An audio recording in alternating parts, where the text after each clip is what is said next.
terzo, ma nonostante la paura riesce a farli scappare. Il racconto della 91enne Silvia Fregonese ai nostri microfoni. Dovevo fare qualcosa, dice.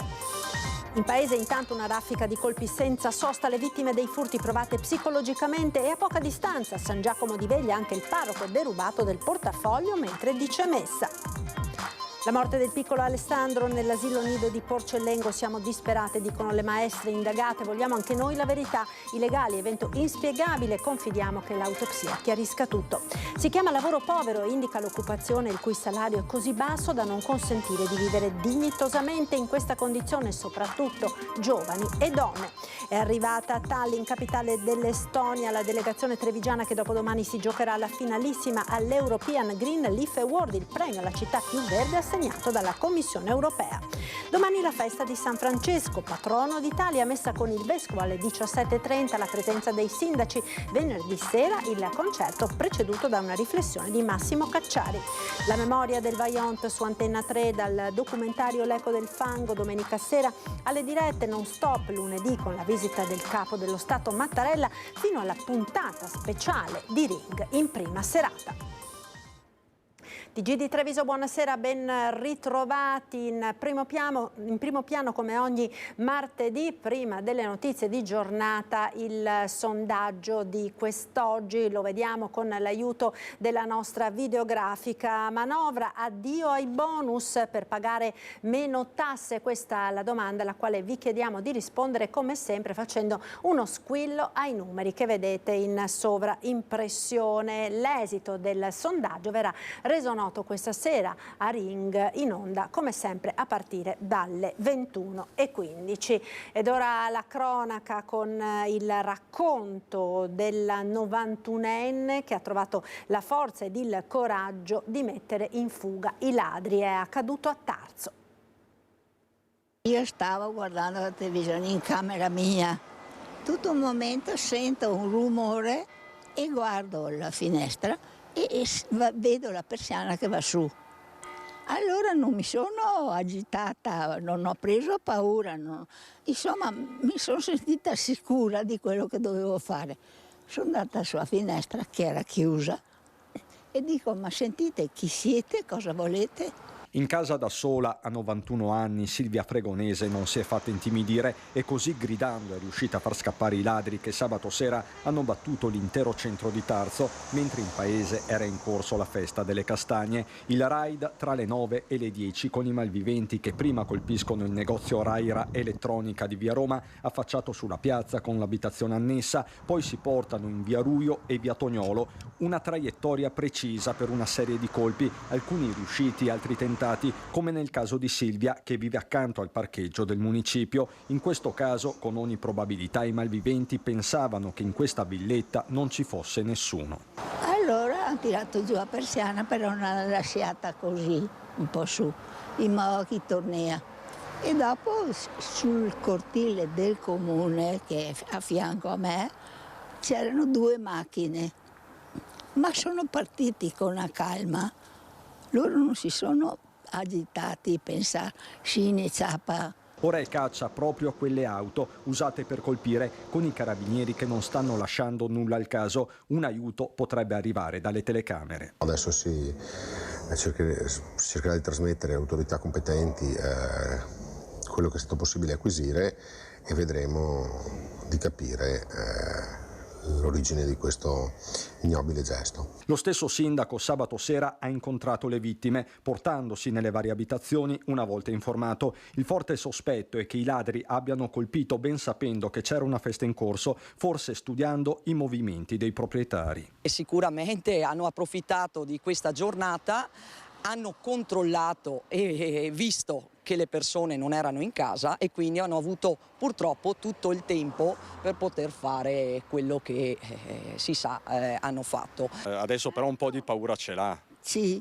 adesso chiudo dappertutto quei gancetti, però adesso chiudo di più, insomma. Ma l'unica nota positiva in tutta questa storia è proprio Silvia, che dall'alto dei suoi 91 anni trova la forza di sorridere. Silvia, quella che fa scappare i ladri da Tarso. Adesso lei è nota, insomma, è un po' l'antifurto di Tarso. Lei, signora. Ci scherza sopra, ma a Tarso intanto prevale la paura in un'abitazione in via Tognolo. È il terzo furto in 5 anni. Onestamente non mi è mica passata. C'è ancora. Infatti domenica non ho mangiato, ieri sera un po' meglio e oggi psicologicamente ti blocca lo stomaco. Sono giorni difficili per chi sabato sera, rientrando a casa, si è scoperto violato e vulnerabile. Nella villetta di Danilo Dall'Antonia, in via Ruio a Tarso, i ladri hanno portato via circa 3.000 euro in contanti e delle catenine d'oro, un ricordo di madre e zia. Ma più che altro anche dispiace che per loro il valore economico, però è lo shock. Cioè entri in casa, ti trovi, ero stanco, non volevo andare a dormire, non potevi perché era un caos in camera mia. Era tutto un caos, sopra non si passava neanche, praticamente sono entrati dalla porta dietro che dà su quel terrazzo, l'hanno forzata e così.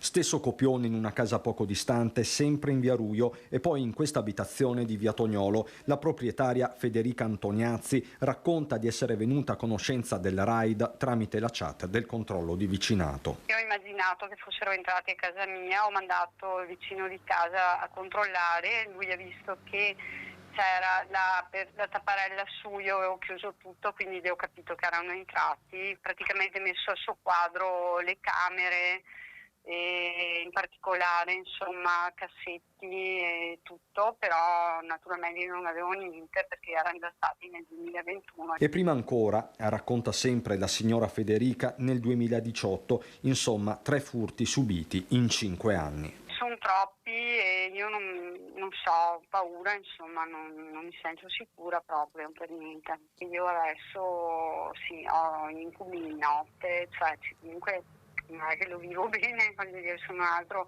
adesso è appena successo, quindi ho fatto fatica a dormire, quindi insomma proprio insomma ci sono delle difficoltà a livello psicologico. Che le visite siano periodiche, lo conferma anche la signora Caterina. I ladri, dice, conoscono i nostri movimenti. L'anno scorso, il 1° di dicembre, sopra da me e anche giù da mia figlia, alle 6 di sera. Quindi insomma questa è una zona battuta. Sì, spesso. Secondo me loro ci conoscono bene. Sanno i movimenti. Tutti i movimenti. Soprattutto in un paese come questo. Sì, soprattutto i movimenti, l'orario, sanno tutto. A San Giacomo di Veglia ad essere colpita è stata la canonica. Ha rubato il portafoglio del parroco che in quel momento stava celebrando la messa. Ho detto alla gente anche domenica, se qualcuno vede i documenti da qualche parte, se me li porta mi fa piacere, se no, come che ho fatto, sono andato dalla... Non c'erano tanti soldi, 60-70 euro, non di più. Ha chiesto un aiuto anche ai parrocchiani. Don Giulio Fabris, derubato sabato sera del suo portafogli. Ignoti si sono introdotti nella canonica di Piazza Fiume a San Giacomo di Veglia mentre stava celebrando la messa vespertina. Il parroco si è accorto del furto una volta nel suo ufficio e vedendo il caos sulla scrivania, i fogli spostati, il breviario aperto, il portafoglio scomparso e il problema sono proprio i documenti. Tutto. Patente, carta d'identità e come si chiama, la cartellino sanitario. È la prima volta che succede? No, è venuto altre volte, 3-4 anni fa. Stavolta sopra lì c'era anche il mio telefonino, non ho neanche toccato. Credo che siano andati proprio colpo sicuro, sono andati dentro, preso e via. Sapevano che lei stava svolgendo messa? Probabilmente sì. Sull'episodio indagano i carabinieri, ma che non si tratti di un fatto isolato lo dice anche la titolare del bar che domina proprio la piazza di San Giacomo. Siccome di questi furti ultimamente ne abbiamo abbastanza, non solo il Don, anche su in paese da me a Scomigo, non sappiamo esattamente se sono ragazzi o se sono dei professionisti. Comunque sicuramente siamo tutti allertati. Io stessa mi sento tante volte un po' a rischio. Infatti noi abbiamo munito il nostro locale di telecamere per questo motivo, perché siamo tutte ragazze, tutte donne, insomma non è proprio così divertente, anche perché arriviamo la mattina presto, si va via la sera non tardissimo, ma a una certa la piazza qua è proprio vuota, quindi non che queste evitino i furti, ma sicuramente sono un piccolo deterrente. speriamo almeno. Sorprende il ladro in casa e lo fa scappare. Ora il malvivente è stato individuato dai carabinieri. Il fatto è accaduto a fine agosto a Follina, vittima del furto una 47enne che si è trovata al malvivente faccia a faccia. Era entrato nell'abitazione approfittando di una porta lasciata momentaneamente aperta ed è riuscito a sottrarre il portafoglio alla donna. Poi la fuga in auto, vistosi scoperto nei giorni scorsi grazie ad un sistema di riscontri incrociati, tra i quali le riprese dei sistemi di videosorveglianza della zona. I militari dell'Arma hanno individuato il ladro, un 52enne già noto alle forze dell'ordine, che è stato denunciato. Ed ora torniamo a parlare della morte improvvisa del piccolo Alessandro Izzo all'asilo nido di Porcellengo. Sono disperate le 3 educatrici indagate, continuano a ribadire, assistite dagli avvocati difensori, che si è trattato di un evento inspiegabile. Sono sconvolte e affrante le 3 maestre dell'asilo nido Raggio di Luna di Porcellengo di Paese, indagate per la morte del piccolo Alessandro Izzi, il bimbo di 11 mesi morto venerdì pomeriggio mentre riposava nel lettino dopo la pappa. Le 3 educatrici hanno incontrato gli avvocati difensori. Parla Alessio Morosin, legale di una delle maestre. Ho avuto modo di parlare con tutte e 3 e intanto sono desolate e disperate perché un fatto così grave ovviamente tocca la loro sensibilità, la professionalità e tocca anche così i sentimenti, perché possono non essere nel dolore con la famiglia che gli ha affidato questo bambino. L'avvocato Morosin è in contatto con i legali delle altre 2 educatrici ed in vista dell'autopsia che verrà eseguita verosimilmente giovedì sarà nominato un medico legale di fiducia che assisterà all'esame. Nel frattempo le maestre continuano a ribadire l'inspiegabilità del dramma. Non ci sono stati rigurgiti, non c'è stato un qualcosa di anomalo, non c'è stato un incidente, non c'è stato nulla di nulla che possa far pensare che ci sia una condotta rimproverabile alla struttura, alle operatrici. È un qualcosa di inspiegabile. Tante domande alle quali si confida l'autopsia potrà dare una risposta per chiarire le cause della morte del piccolo Alessandro. Speriamo che l'accertamento autoptico ci offra qualche elemento in più per rasserenare tutti, ovviamente anche i genitori che hanno il sacrosanto diritto, i genitori di questa creatura, di avere una risposta dalla giustizia e dalla scienza, ovviamente, che tramite l'accertamento autoptico dovrà cercare di capire cosa è successo. Lavoro povero nella Marca, l'indagine della CGIL di Treviso, il 34% dei giovani ed il 42% delle donne sono i più vulnerabili, con occupazioni e contratti che non garantiscono un reddito per una vita dignitosa. Si chiama lavoro povero ed indica l'occupazione di tutti quei lavoratori che, pur essendo impiegati con un contratto regolare, hanno un reddito che non consente una vita dignitosa. Sul lavoro povero e di lavoratori vulnerabili si è concentrata l'ultima indagine della CGIL di Treviso. Gli aspetti che emergono maggiormente da questa indagine sono sicuramente 2, cioè il fatto che il lavoro povero connoti sostanzialmente il lavoro giovanile, quindi quello under 35, e una connotazione di genere. Giovani e donne dunque con una soglia di reddito individuata in 12.000 euro lordi annui. I giovani infatti si aggirano attorno al 34% di vulnerabili e se andiamo poi a vedere nella connotazione di genere, le donne sono vulnerabili per il 42%. Se poi consideriamo le giovani donne con figli, sono ancora di più a rischio vulnerabilità, soprattutto per il cosiddetto rinuncia al lavoro a tempo pieno, ma ad accettare le condizioni di lavoro part-time. Diversi i contratti che hanno retribuzioni orarie al di sotto dei 9 euro, 5,97 euro all'ora. Il lavoro meno pagato è quello di colf e badanti, che per la quasi totalità sono donne. Ad esempio il lavoro delle colf e delle badanti è quello che è meno retribuito in assoluto e che è sostanzialmente occupato dalla componente femminile del mercato del lavoro. Quindi ci dovrebbe far ragionare rispetto anche a quello che è sì l'andamento del mercato oggi, ma anche quello che sarà l'andamento del mercato domani e soprattutto anche di quello che sarà il sistema pensionistico del futuro, perché ovviamente i redditi bassi oggi avranno un riverbero rispetto a quello che sarà l'andamento pensionistico del futuro.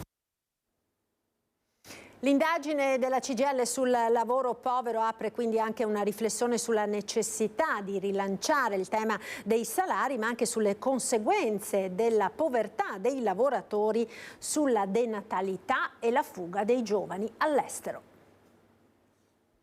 La considerazione che il lavoro povero è presente in maniera preponderante anche in provincia di Treviso, che è dato dalla precarietà innanzitutto, è dato da una poca possibilità di portare a termine la contrattazione e che è dato da una poca lungimiranza anche nel preservare i luoghi di lavoro. I dati emersi dall'indagine della CGIL di Treviso sul lavoro povero inducono il sindacato a rilanciare su alcuni dei temi più caldi in materia di lavoro, dai salari troppo bassi alla contrattazione ai rinnovi contrattuali, ma la così rilevante presenza di lavoratori vulnerabili pone anche l'accento su altri temi strettamente correlati che incidono ed incideranno ancora di più nei prossimi anni sull'intero sistema sociale del nostro paese. Ci fa capire anche l'altra questione dell'inverno demografico e della fuga dei lavoratori verso altre realtà. Ovviamente se non c'è possibilità di avere prospettiva non c'è neanche possibilità di pensare a una famiglia e se non c'è possibilità di avere una carriera lavorativa che sia soddisfacente e un salario soddisfacente, uno si guarda attorno e emigra verso altre regioni piuttosto che altri paesi. Emigrazione all'estero dei giovani italiani, immigrazione di extracomunitari nel nostro paese, temi strettamente correlati a quello del lavoro, e non piace alla CGIL la proposta dell'assessore regionale Donazzan di far tornare in patria gli oriundi per sopperire alla manodopera che scarseggia. A noi servono lavoratori, servono persone che hanno voglia di lavorare e che hanno motivazioni per rimanere qua. Andare alla ricerca di una cosa che già abbiamo in casa mi sembra, come dire, non voler risolvere la questione, voler buttare la palla in tribuna, e credo che questo non sia il compito della politica. E nella giornata nazionale dedicata alle vittime dell'immigrazione, Don Bruno Baratto, direttore dell'Ufficio Diocesano Migrantes, sottolinea il valore dei migranti in un quadro sociale e lavorativo sempre più impoverito di risorse umane. Io credo che la memoria dovrebbe servire a cambiare un po' il nostro modo di fare. Di fatto quelli che sono morti 10 anni fa non hanno visto poi concludere la strage nel Mediterraneo, ne sono morti altri più di 26.000, di cui 1.200 minori.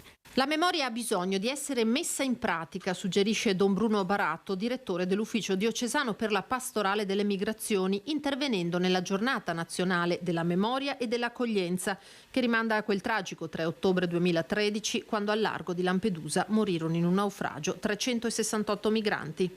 Ricordare che non sono solo i numeri di un record dell'orrore, ma che sono volti, storie, speranze, sogni. Ricordiamo che la possibilità di vita per loro che arrivano è possibilità di vita anche per il nostro territorio. Ne abbiamo bisogno adesso di chi sostenga la nostra fragile struttura socio-economica e di servizi, non solo le pensioni ma anche la sanità, la scuola, la raccolta delle immondizie, con il loro contributo di lavoro e di tipo sociale.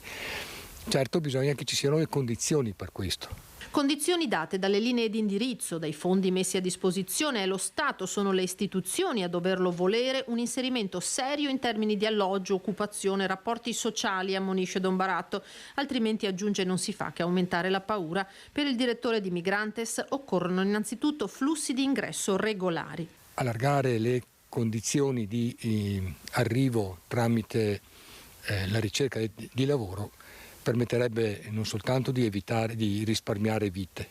Ma anche i soldi dei contribuenti, dice, visto che un richiedente asilo costa al giorno 35 euro. Questo io credo sia il passaggio necessario per quello che ci sta davanti. certo bisogna decidere di percorrere questa via e non altre. Incidente di volo, giovanissimo pilota di parapendio tedesco atterra pesantemente in un prato adiacente la strada Giardino nei pressi del 13° tornante a Borso del Grappa. È successo questa mattina. Il ragazzo di 16 anni è stato soccorso dai sanitari di Crespano e portato in elicottero a Treviso. Ferito alla schiena e alla gamba, è sempre rimasto cosciente durante l'intervento.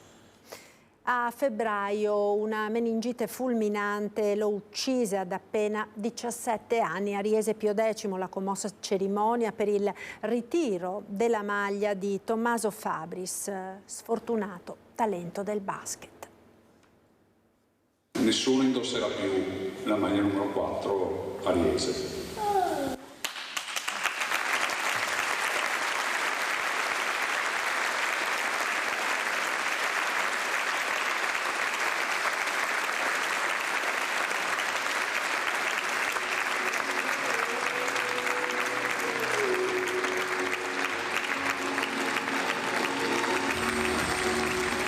Tommy per sempre, quel numero 4 nella società di basket The Team a Riese, sarà sempre suo. È l'omaggio commosso a Tommaso Fabris, il 17enne di Tezze sul Brenta, che una meningite fulminante lo scorso febbraio ha strappato alla vita.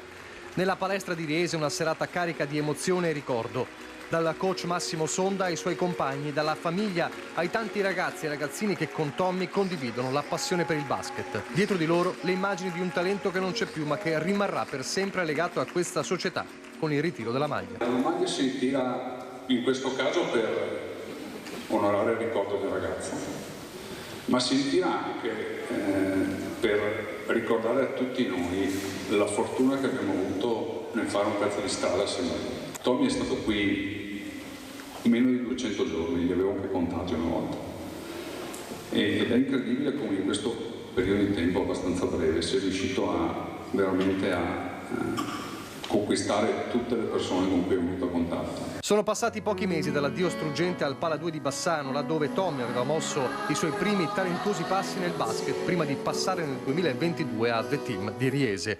Un omaggio che continuerà per tutta la nuova stagione. Il suo nome è scritto sul pallone che useremo durante le partite. Per me non passa giorno in cui io non penso a Tommaso, credo che la cosa sia condivisa anche da altri. E per cui lui è veramente sempre con noi. Ci fermiamo per la pubblicità, ci rivediamo tra poco. Rieccoci in diretta con l'edizione di Treviso dei nostri telegiornali. È arrivata questa mattina a Tallinn, capitale dell'Estonia, la delegazione trevigiana che dopodomani si giocherà alla finalissima dell'European Green Leaf Award, di fatto il premio alla città più verde assegnato dalla Commissione europea. In gara le città tra i 20.000 e i 100.000 abitanti che vengono valutate in base alla gestione ambientale, ai progetti messi in atto e a quelli futuri. La cerimonia è prevista giovedì alle 18. Treviso se la vedrà con la città spagnola di Villa de Cans. A Tallinn sono arrivati il sindaco Mario Conte, il vice sindaco e assessore all'ambiente Manera, i funzionari comunali, ma anche rappresentanti di ATS Contarina. Il vincitore potrà beneficiare di un premio da 200.000 euro, oltre alla possibilità di diventare città ambasciatrice verde d'Europa 2025. La memoria del Vajont su Antenna 3 dal documentario L'eco del fango, domenica sera le dirette non stop, lunedì con la visita del capo di Stato Mattarella fino alla puntata speciale di Ring in prima serata. A vedere la signora che mi viene vicino che mi dice: Alpino, dammi mio figlio. Ma dov'è signora? Lo sapevamo, camminiamo sopra le spalle e teste dei morti, robe da diventare pazzi. Tutti che piangevano, l'acqua che veniva giù, non si sapevano andare. La memoria dell'inferno era chiusa in 21.915 giorni, 60 anni che ci separano dalle 22:39 del 9 ottobre 1963, le lancette che si fermano sulla tragedia delle tragedie. Longarone, Erto, Casso, il Veneto, l'Italia intera, il Vajont è storia di tutti. Da quell'ora maledetta, 21.915 giorni nei quali l'orrore, la disperazione e la rabbia hanno lentamente lasciato il passo alla memoria. Il dovere di ricordare è una missione che Antenna 3 e Media Nord-Est portano avanti da anni, quest'anno ancora di più, per non lasciare che immagini, volti e storie possano anche soltanto affievolirsi. Si parte domenica 8 ottobre alle 21:15 con L'Eco del Fango, il documentario realizzato da Media Nord-Est. Le voci di chi ha vissuto l'inferno e di chi perpetua la memoria con il dolore sempre vivo nel cuore. E poi il giorno dopo, lunedì 9 ottobre, il racconto non stop della giornata più intensa. In diretta dalle 8:45 vi accompagneremo verso il primo appuntamento dalle 9 alla chiesa parrocchiale di Erto, la messa in suffragio delle vittime del Vajont e la deposizione delle corone nel cimitero.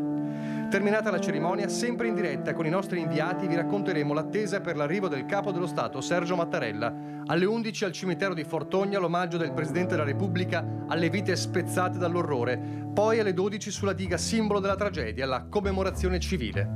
Ma la giornata non terminerà qui. Alle 21:15 in prima serata le testimonianze dei sopravvissuti e i collegamenti in diretta dalla diga del Vajont in una puntata speciale di Ring per ripercorrere i momenti salienti del 60° anniversario e avvicinarci all'ora fatidica, le 22:39, quando tutto cambiò, lasciando ai vivi soltanto lacrime, disperazione e terribili, indelebili ricordi. Un ragazzo di 20 anni che era ancora in vita e mi diceva, spostato sulle rive del Piave, e mi diceva dammi una mano, dammi una mano, dammi una mano. E la mano con le date è rimasto, basta. Aveva gli occhi spalancati come dicesse tirami su.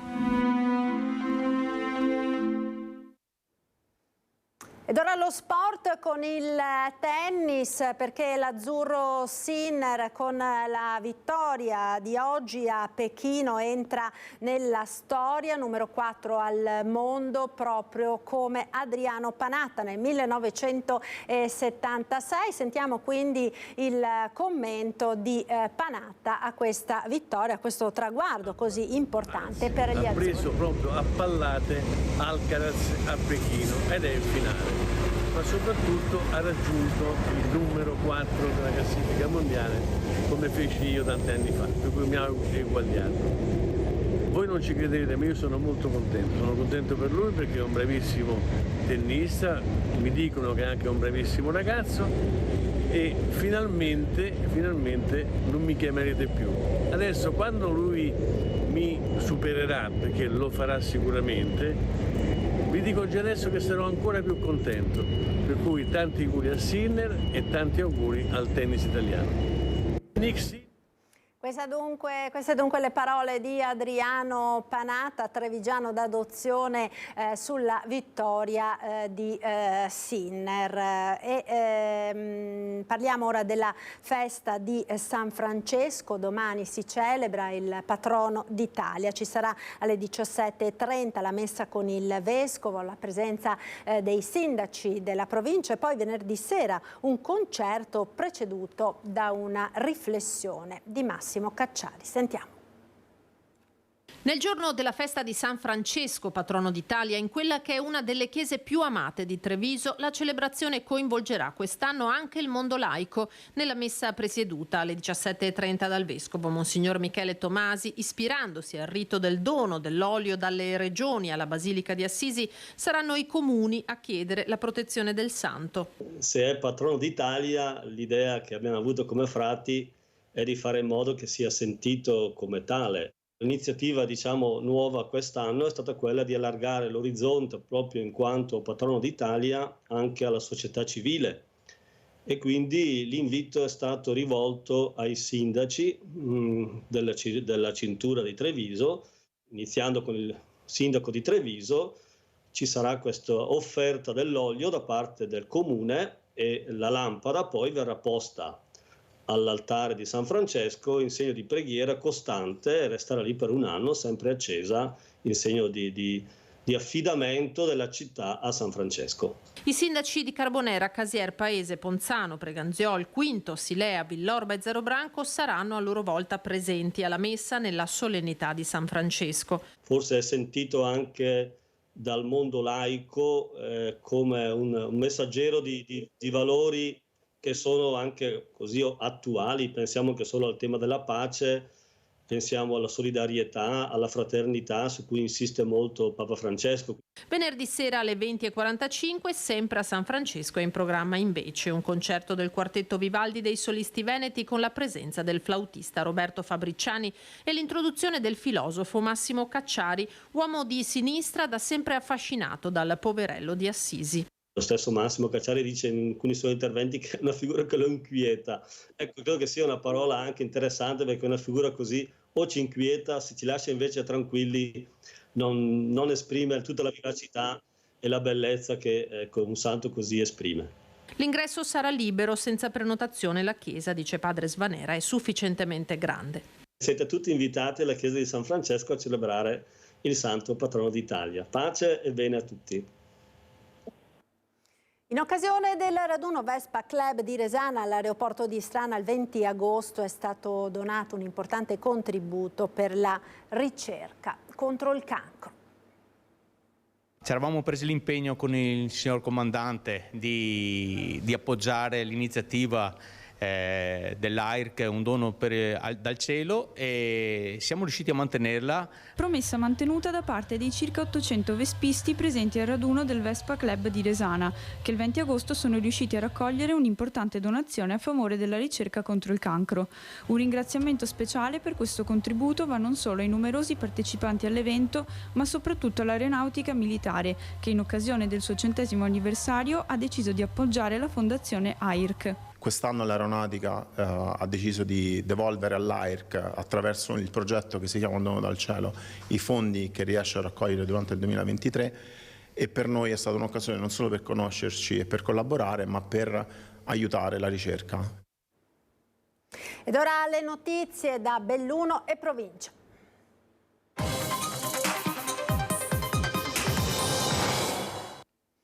48 ore per decidere sulla fattibilità della pista da bob a Cortina. Il governo si è dato tempi strettissimi per valutare se proseguire sulla scelta della nuova Eugenio Monti o se optare per un'altra sede. Siamo in una fase nella quale il mercato e le aziende disponibili per realizzare il bob sono pochissime, perché è un'opera assolutamente di alta tecnologia, e quindi il governo valuterà se andare avanti con questa negoziazione privata oppure no. Staremo a vedere quali saranno le decisioni. E per le decisioni sulla realizzazione dello sliding center olimpico a Cortina, il governo si è dato 48 ore di tempo per raccogliere informazioni e dati che serviranno a chi alla fine dovrà dire sì o no alla nuova Eugenio Monti. Pensare che la mia comunità ospiti per la seconda volta le Olimpiadi, le prime invernali in assoluto nel 1956, senza poter disputare le discipline del bob, slittino e skeleton, è qualcosa di impensabile e inaccettabile, tuona il sindaco di Cortina Gianluca Lorenzi.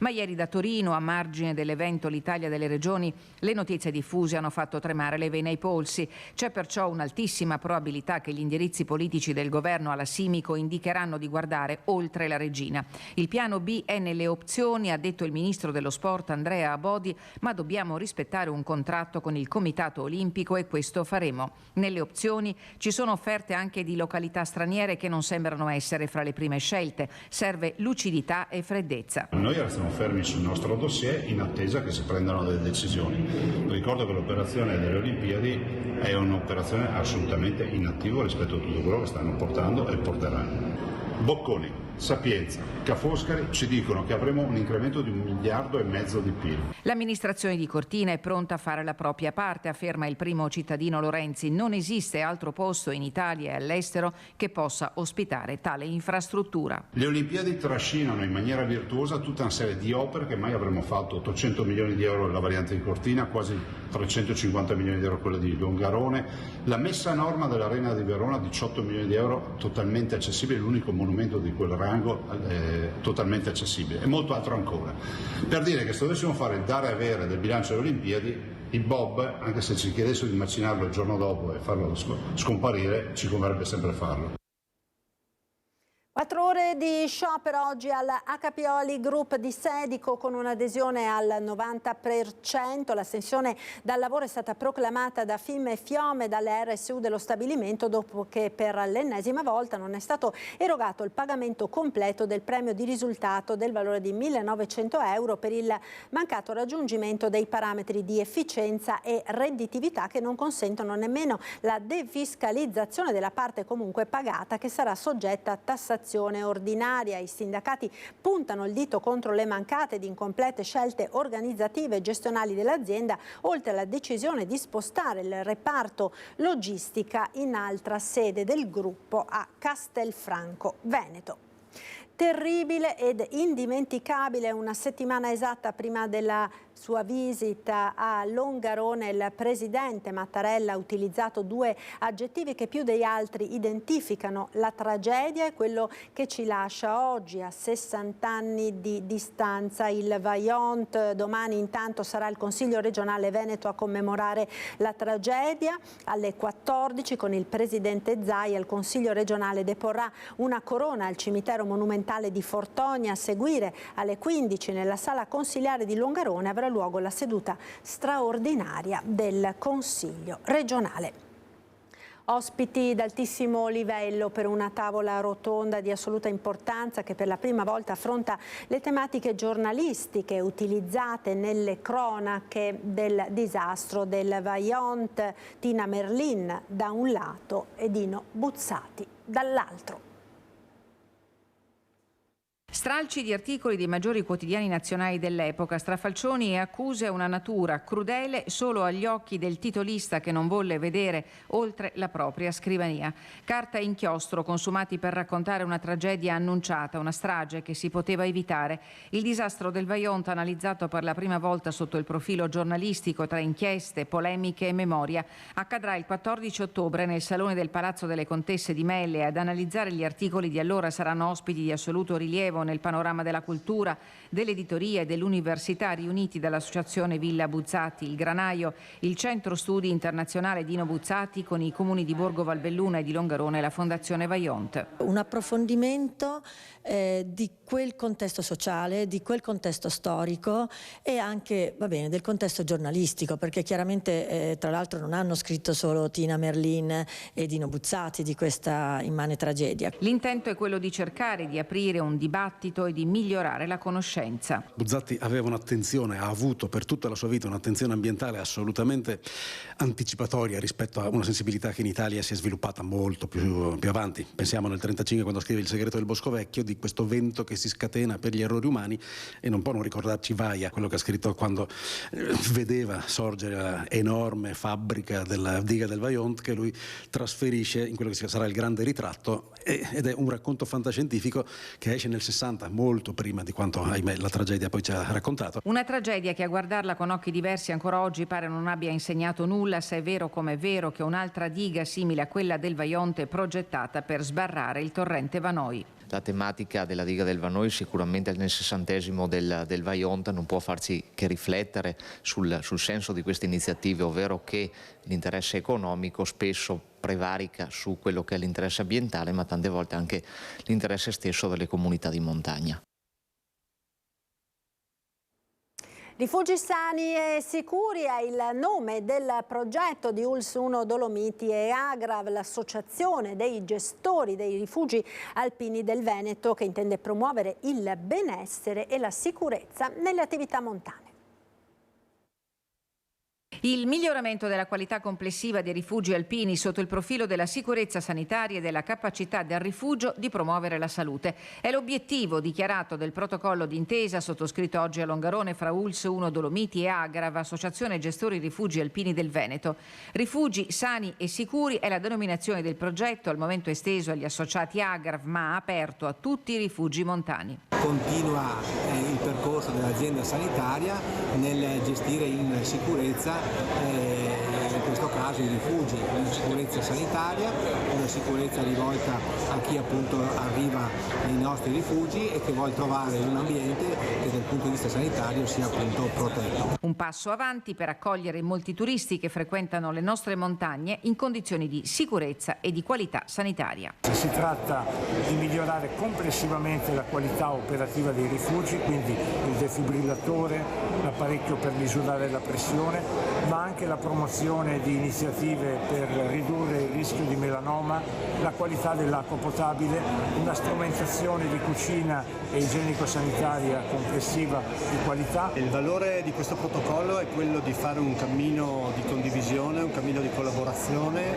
con l'obiettivo di cercare di arrivare al miglior punto possibile di proposta di offerta verso i servizi al pubblico, agli ospiti, agli escursionisti che sempre di più vengono verso le nostre montagne. È tutto dunque, io vi ringrazio per essere stati con noi, vi lascio come al solito alle previsioni del tempo con il nostro meteo. Arrivederci.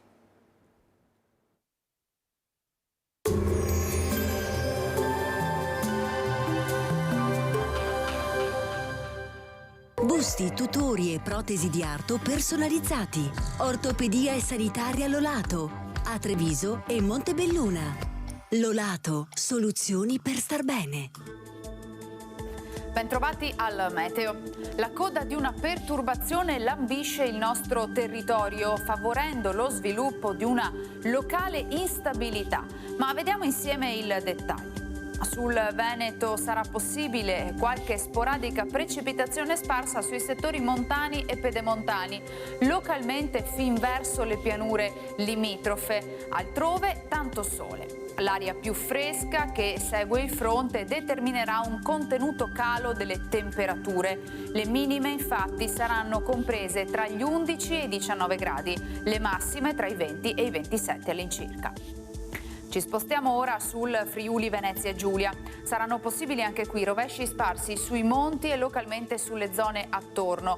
Sui restanti settori più sole, migliora in serata. Temperature minime tra 16 e 18 gradi, massime sui 20-25 gradi. Infine diamo uno sguardo alla situazione del Trentino Alto Adige, dove si prevede un'alternanza fra sole e nubi con qualche temporale, come vediamo dalla grafica.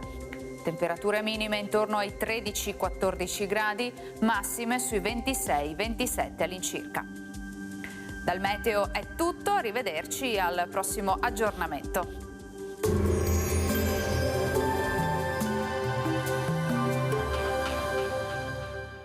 Entra nel mondo Lolato. Da oltre 40 anni un team di professionisti per migliorare la qualità della tua vita. Centro del piede con servizi di podologia, laboratorio per la produzione di plantari e calzature su misura.